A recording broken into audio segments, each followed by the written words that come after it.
Tanong lang po namin opinion niya lang po kung pabor ba kayo sa impeachment kay Bibi Sara Duterte? Hindi, Sara kami. Kaya sa ginanya na ina-imbestiga para sa akin, kung alin ang tama, yun ang gusto ko. Inano siya na hindi siya, siyempre may kasalanan siya. Pag hindi, Pabor ka ba sa impeachment kay Bibi Sara Duterte? palagay ko hindi. Ma-impeach si BP Sara Duterte. Ay, hindi ko alam pagdating sa mga politika. Okay, Ah. comment si ma'am. No? Kayo na ma-impeach si BP Sara? Ay, hindi. Hindi po. Gusto namin na maging president pa. Hindi ma-imbis yan. Ba't mo i-imbis yun? Walang kasalanan. Ang ini-imbis, yung may kasalanan, yung walang kasalanan, yun na yung ini-imbis. So hindi rin kayo pabor sir na ma-impeach si BP Sara? Salamat sir, thank you sir. Namin yun eh. Maganda yung ano nila, patakaran nila sa Davao. At saka ngayon na nakaupong vice president. Pusin na yung impeachment yan sa... Kailangan talaga 16 votes. Ay malamang di naman nila makukuha yun eh. Mawawala sila yung mga income nila, yung mga kinukurakot nila, mga ganun. Okay, magandang araw mga kababayan. Dito tayo sa may Baklaran sa ilalim ng MRT. At magkukuha tayo ng update mga kababayan sa opinion ng ating mga kababayan patungkol sa impeachment kay Bibi Sara Duterte. Yan, tatanong natin kung pabor ba o hindi sila sa nangyayaring impeachment dito kay Bibi Sara Duterte. Ayan, at ito.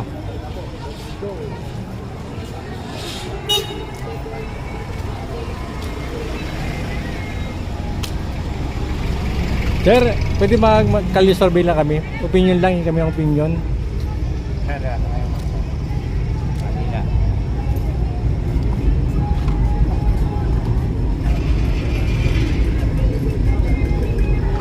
Sir, good morning.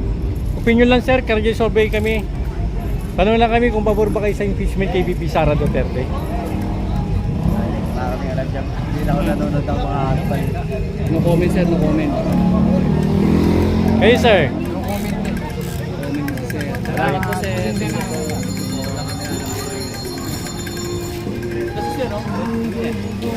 Tanong lang po namin opinion niya lang po kung pabor ba kayo sa impeachment kay Bibi Sara Duterte? Hindi, Sara kami. Kahit anong nangyari. Ayun. Para makakabawi ang Pilipinas. So hindi. Uumin dyan na, puro mo siya bubuto sa kanya. So hindi kayo pabor sir na ma-impeach niya. Basta Sara kami lahat. Salamat sir, thank you sir. Hindi pabor si sir. Ayan. Sara Duterte. Lakas sa music pre. Gusto lang tayo. Yan, lakas sa music. Ito medyo nahihirapan tayo sa magtanong kasi nga alalakas ng mga music nila, baka makapiright tayo. Kaya may bandang unahan tayo pupunta.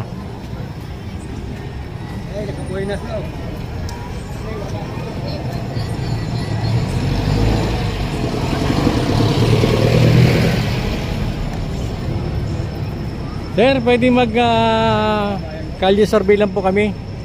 Tatanong lang po namin kung pabor ba kayo sa nangyayaring impeachment kay Bibi Sara Duterte?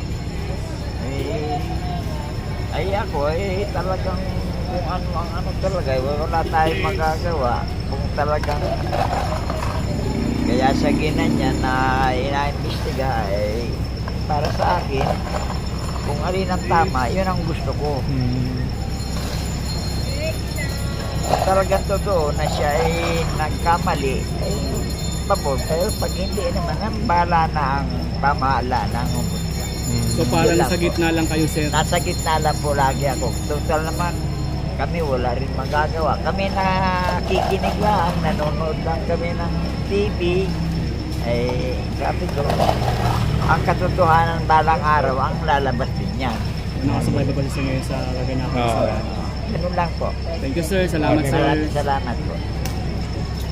Si ma'am, tanungin din natin si ma'am. Salamat sir. Sige po. Ma'am, magandang araw po. Kung ka lang makabala sa inyo ma'am. Ma'am, nakakali survey kami kung kayo po ba ay pabor na ma-impeach si BP Sara o hindi kayo pabor? Bakit?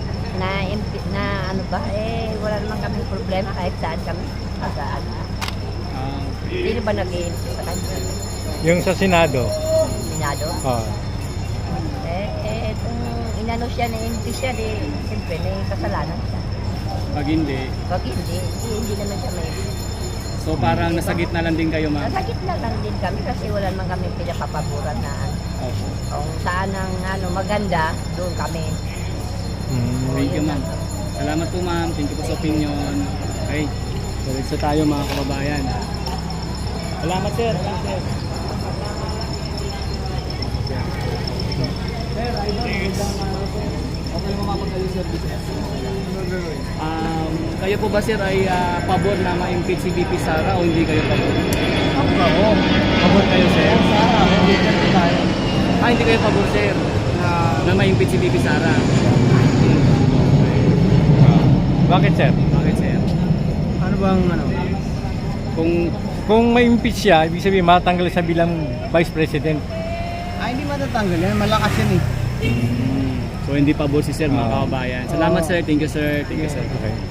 Diretso tayo, mga kababayan ko. Ito si ma'am, ating kasapin. Ma'am, magandang araw. Huwag ka lang makabala, ma'am. Kali-survey lang.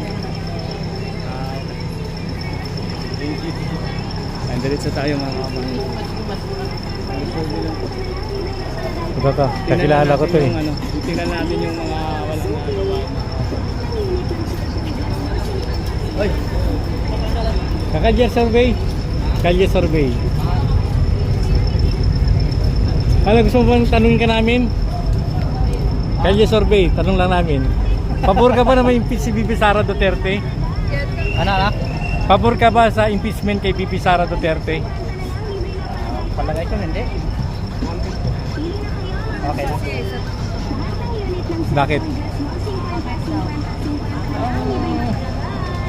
Magkano sila? Mag-investigate sila ng maigi. Tsaka ilabas nila yung totoong ebidensya. Yun lang yun. Ayun. So hindi pabor si sir, mga kababayan. Okay, salamat, sir. Salamat. Sige bro. Ito si sir. Ma'am, kali-survey lang, ma'am.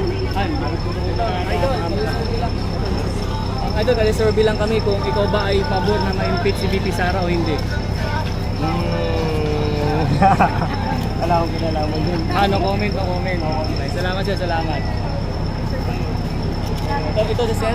Pwede bang visit sa Labalangin? Sir, magandang araw, sir. No comment yan, No comment, sir. Ikaw sir. No comment din. Ikaw, sir. No comment, sir. Salamat, sir. Salamat. Diretso lang tayo, mga kababayan. Ito sila, no? Magandang araw po sa inyo. Okay lang po ba makapag-survey kami? Kayo po ba ay pabor na ma-impeach si VP Sara o hindi kayo pabor? Ma-impeach si VP Sara Duterte. Kayo po ba ay pabor o hindi? Ano? Na ma-impeach si VP Sara Duterte? Ay, hindi ko alam pagdating sa mga politika. Okay. No comment si ma'am. No? Ayan. Ikaw, ma'am. Wala din. Salamat, ma'am. Salamat, ma'am. Thank you po kasi sa bala. Diretso lang tayo. Dito tayo. Ito sila, sir. Sige, gano'n eh. Kali-survey lang kami, sir. Kali-survey. Ano po? Sir, pabor po ba kayo na ma-impeach si VP Sara? o Hindi. kayo Hindi po. Gusto namin na maging president pa. Ayaw namin kasi paglaban namin sa ano yan. Bangsamoro yan. Kaya nakuha namin ng Bangsamoro. Pwede ma-imbis yan. Ikaw, sir. Hindi pwede ma-imbis yan. Ba't mo i-imbis yun? Walang kasalanan. Ang ini-imbis, yung may kasalanan, yung walang kasalanan, yun yung ini-imbis. Hindi rin pabor si sir, no? Oo. Basta ano kami, sulit kami ng Rodrigo Duterte kahit matanda na siya. Sulit na kami, sulit. So hindi kayo pabor talaga, sir? Hindi. Ayan. Gusto namin maging president pa. Ayun. Gusto niya, sir, maging president pa si VP Sara. Yun. Salamat, sir. Salamat. Thank you. Salamat, salamat. Kung na-imbis yan, walang kasalanan yan. Makakasalanan dapat ako ng imbisin. Ibig sabihin yung binibintang sa kanya na... Hindi totoo yun. Ayun. Oo. Gawa-gawain lang yun eh. Politika kasi lang yan eh. Ang mga magnanakaw, yun ang ini-imbis. Okay, salamat sa inyo, mga sir. Thank you po. Thank you, sir. Thank you, sir. Thank you, sir. Ayan, diretso tayo, mga kababayan.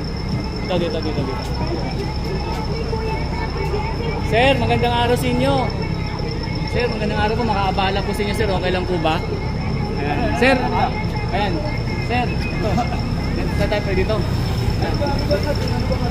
Ayan. Sir, nagkakalisurvey lang po kami kung kayo po ba sir ay pabor na ma-impeach si VP Sara o hindi kayo pabor. Ay, siyempre hindi kami pabor. Kasi una-una, lahat ng pamamalakad ng tatay niya, yun ang nilang ipagpapatuloy nila. At saka doon din yung inang suporta namin. Kung ano pinagbabawal ni Duterte nung panahon niya, ganun din yung sinasangayon na namin. Sure, hindi pabor si sir. Okay. Salamat sir sa opinion sir. Sige po. Ito sir, ikaw sir.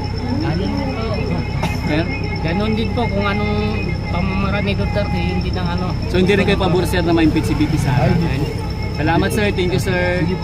Sir, At kaming ano, Duterte. Yun, Duterte, sulit Duterte. Okay. Thank you sir, thank you Thank sir. you. So tayo mga kababayan. Sir, magandang araw sir. Kalisurvey lang po sir, okay lang. Sir, pabor ka ba sir na ma-impeach si VP Sara Duterte o hindi kayo pabor? Pabor. Pabor po kayo sir na ma-impeach? Oh, Maaari po ba sir malaman bakit po kayo pabor sir? dahil sa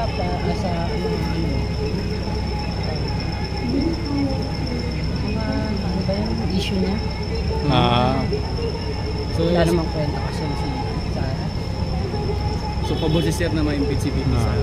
Pabor na pabor, 100%. Ay. Salamat sir, salamat sir. Thank you. So tayo mga so ito po ang paklaran no, sa may gilid po ng simbahan. Diretso lang po natin ang ating kalisurvey dito sa ating mga kababayan. No? Oh, hala, nalalaglag. Sorry. Nanghalay na ako sa aking cellphone. Ito si sir. Kasi sir, ating malayan. Sir, magandang araw. Makikiabala lang kami sir kung okay lang. Kalisurvey lang kami sir kung kayo po ba ay pabor na ma-impeach si VP Sara o hindi kayo pabor. Right. Maaari ba sir malaman sir bakit hindi kayo pabor sir? Basta hindi kayo pabor. Okay. No comment. Ayun. Salamat sir. Thank Sige you. po. Basta hindi pabor si sir mga kababayan. Na ma-impeach si VP Sara. So diretso tayo mga kababayan.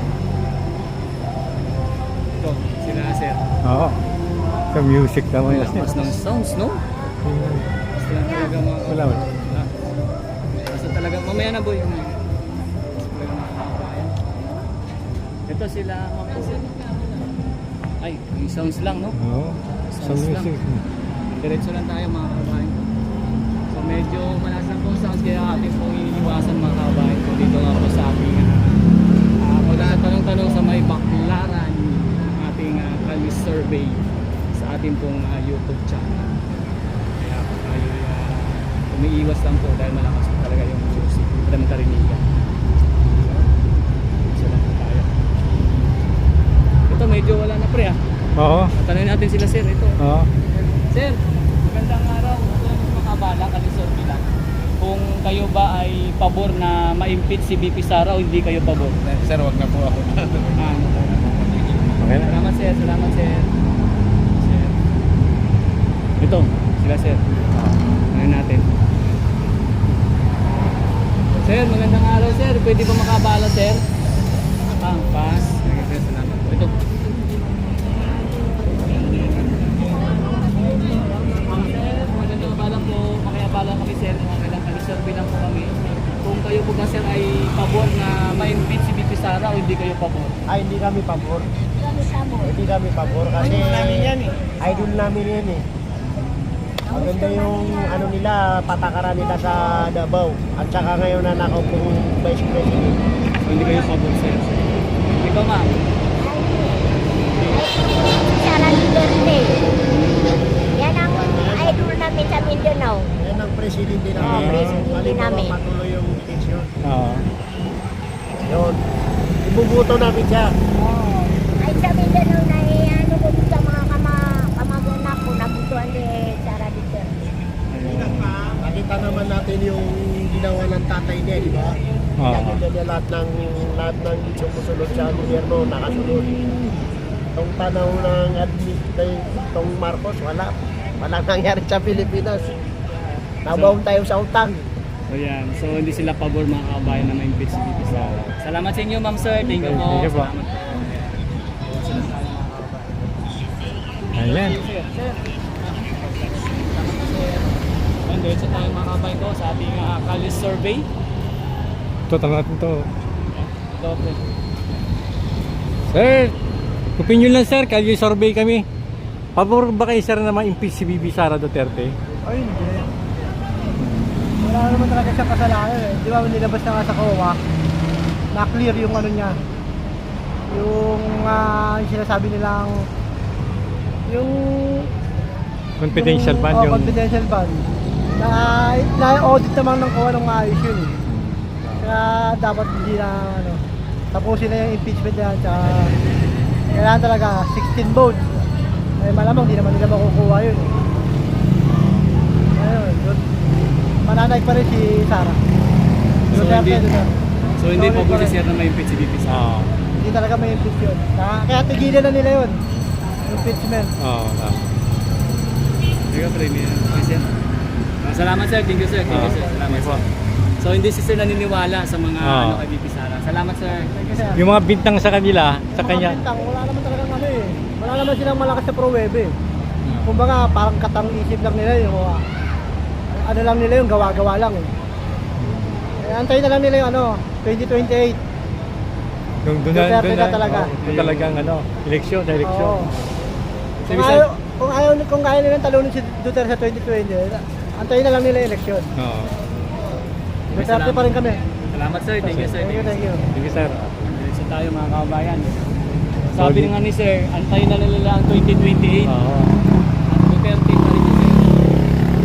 Ayan, dito sa may ilalim pa rin ng LRT ng Baclaran. Sir, magandang araw sir. Okay lang makabala sir. Kung ano po, ano yun sir, pabor po ba kayo sir o hindi po yung pabor na ma-impeach si VP Sara Duterte? Parang hindi kasi ako nanonood ng ano nila, yung ginagawa nila ngayon. Pero para sa akin kasi, ano, para sa akin hindi. Yung dati kasi, maganda yung sistema, tapos may meron tayong mga bagay na pagbabago sa ano, sa ekonomiya natin. Kaya para sa akin, kaya ginagawa nila yun para ano, para hindi na ano, yung dating kalakaran. Gusto nila yung ngayon na ulong, tapos parang wala na yung dating disiplina sa ano, sa buhay natin. Kaya yun yung iniiwasan nila na bumalik dahil sila mawawala yung mga income nila, yung mga kinukurakot nila, mga ganun. Thank you sir, thank you sir. Okay na sir, salamat sir. Thank you. Sorry na full memory ako. Tuloy mo na sa'yo. Okay, okay na to. Okay mga kababayan, ganito lang muna natin ang ating kalye survey. Ganito lang muna. At abangan nyo sa sunod na mga araw ulit ang ating kalye survey dito sa may kung saan lugar tayo magkakandak ng ating kalye survey mga kababayan. Abangan nyo ito mga kababayan. Okay, bye bye po.